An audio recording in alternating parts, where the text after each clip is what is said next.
他叫楚飞，青龙宗核心。轻神，主公，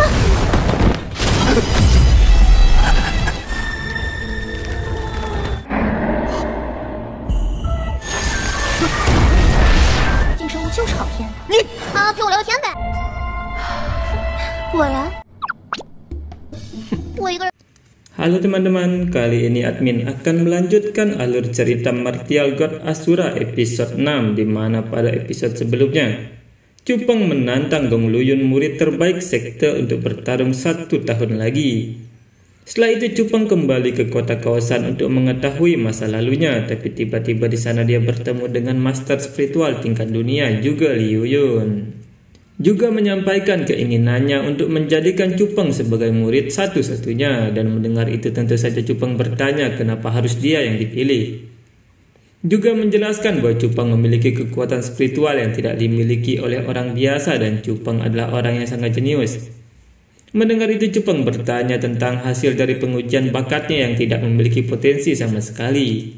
Juga menjelaskan bahwa ketua itu tidak bisa melihat apa yang ada di pilar batu, dan jika Cupang hanya orang biasa tentu saja dia akan mati di makam Tianwu karena telah mengambil teknik Imperial Sky yang sudah lama dia inginkan. Juga mengatakan bahwa dia akan mengajari Cupang semua yang dia kuasai selama hidupnya.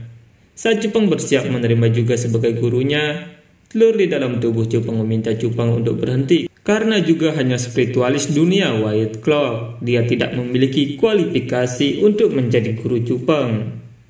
Telur menjelaskan bahwa juga hanya pecundang dan yang paling buruk di antara spiritualis tingkat dunia. 怎么？我是个白袍鉴定师，有什么资格做你师傅？白袍？他的精神波动，老夫果然没看错。差的那种。该不会嫌弃我只是个白袍？犹豫？就是鉴定师里的学渣了，还嫌丢人呢。不可能，他一个靠山这个土包子。 Melihat Cupang ragu-ragu, juga berpikir, kenapa Cupang harus berpilih-pilih? Padahal dia hanya gelandangan di kota kawasan. Tapi juga mengakui bahwa Cupang memiliki kebanggaan yang besar dan bahkan dia tidak membungkuk pada Gong Luyun. Akhirnya juga mengeluarkan sebuah teknik penghalang dan membuat telur menyadari teknik hebat itu. Telur meminta Cupang untuk bersujud dan menerima juga sebagai gurunya demi teknik penghalang itu. Cupang langsung bersujud dan menerima juga sebagai gurunya. Juga memberikan teknik penghalang kepada Cupang sambil mengatakan bahwa teknik itu adalah ujian terakhir untuk Cupang. Jika Cupang tidak bisa menguasai teknik itu dalam waktu 1 bulan, maka dia akan mengeluarkan Cupang dari sekte dan membunuhnya agar tidak membocorkan teknik itu.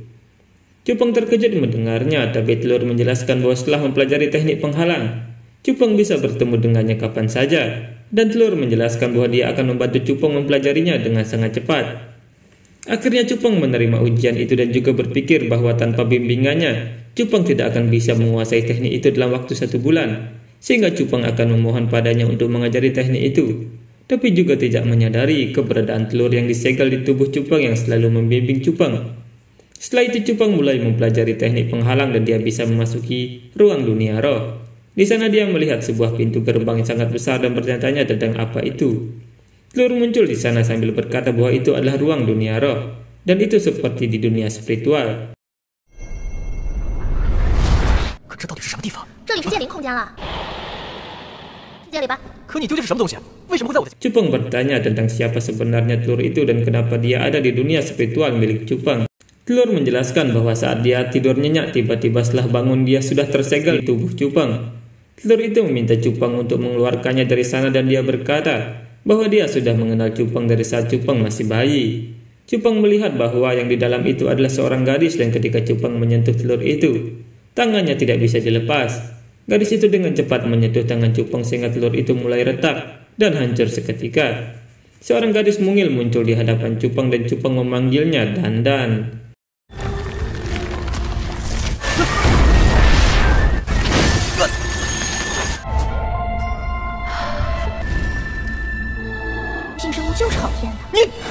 Untuk membalas kebaikan Cupang, Dandan membantu Cupang untuk menjadi spiritualis tingkat dunia dan bahkan jauh lebih hebat daripada juga Liu Yun.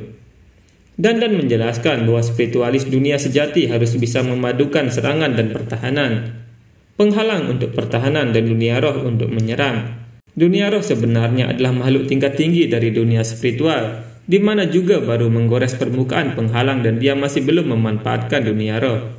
Dandan menjelaskan bahwa meski Cupang hanya seorang master ranah spirit martial, tapi jika ada dunia roh dengan ranah perempuan martial yang bersedia melayani Cupang, maka Cupang akan menjadi master ranah perempuan martial.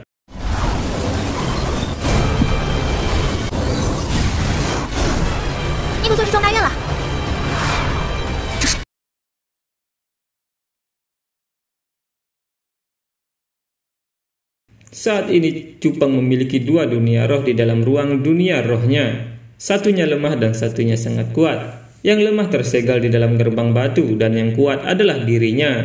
Mendengar itu Cupang terkejut karena mengetahui bahwa Dandan adalah dunia roh. Dandan kemudian mengajak Cupang untuk melakukan kontrak batin sehingga Dandan akan bisa membantu Cupang mengalahkan Gong Luyun. 这是什么？这是通灵结界，只要你跟我为我提供妖兽的本源，助我提升修为。本源？通灵契约，我就能帮你打败公路源。条件皆有本源，我要吸食他们的本源。要杀？ Dengan syarat Cupang harus memberinya sumber bintang roh, sehingga Dandan bisa meningkatkan kultivasinya. Cupang kemudian masuk ke dalam penghalang batin untuk membuat kontrak dengan Dandan, dan setelah semua selesai Cupang kembali ke dunia luar.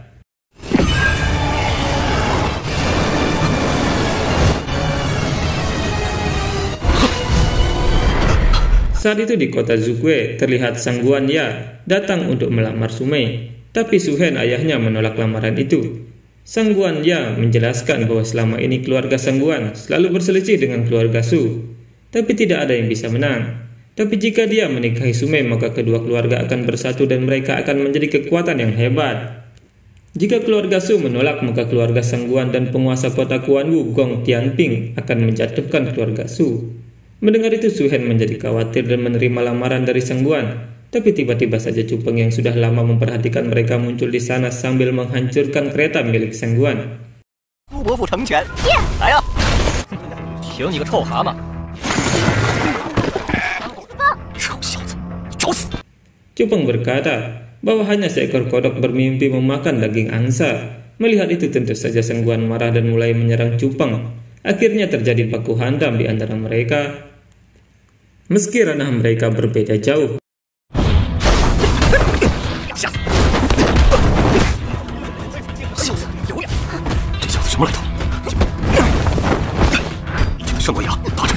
Melihat itu Suhen terkejut. Melihat Cupang bisa mengimbangi seorang master ranah origin martial.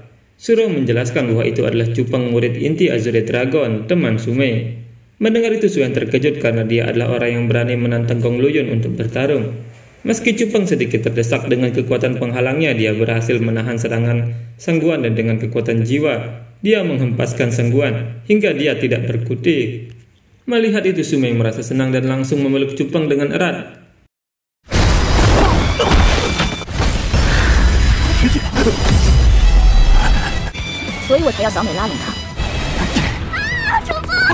Melihat reaksi Cupang yang tidak peduli, Dandan berkata bahwa Cupang sangat aneh. Seharusnya laki-laki akan segera mengambil inisiatif jika dipeluk oleh seorang wanita.